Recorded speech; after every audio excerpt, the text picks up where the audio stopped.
অবশেষে new York সিটির মেয়রের নির্ধারিত বাসভবন গ্রেসি ম্যানশনে সস্ত্রীক প্রবেশ করলেন নবনির্বাচিত মেয়র জোহরান মামদানি। সোমবার তিনি তার অ্যাস্টোরিয়ার অ্যাপার্টমেন্ট বাসা ছেড়ে আপার ইস্ট সাইডে গ্রেসি ম্যানশনে ওঠেন। এদিন ম্যানশনে এক সংবাদ সম্মেলনে সাংবাদিকদের মামদানি বলেছিলেন তার নতুন বাসায় ওঠার কথা জানিয়েছিলেন এবং স্মৃতিচারণ করেন। এ সময় নতুন মেয়র জোর দিয়ে বলেন 1800 শতাব্দীর প্রাসাদটি যেন কোনো ব্যক্তিগত সম্পত্তির মতো মনে না হয়।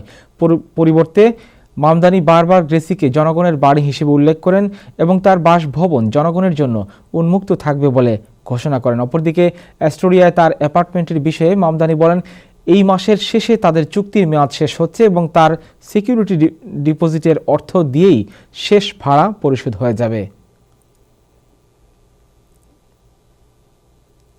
Good afternoon, everyone.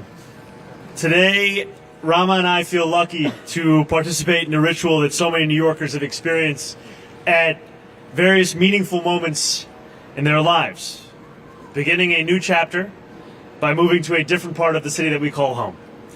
We are so grateful to all of those who have already welcomed us to the Upper East Side, and I'm delighted to be back in the borough where I grew up, within walking distance of many of the museums that I went to as a teenager in the city.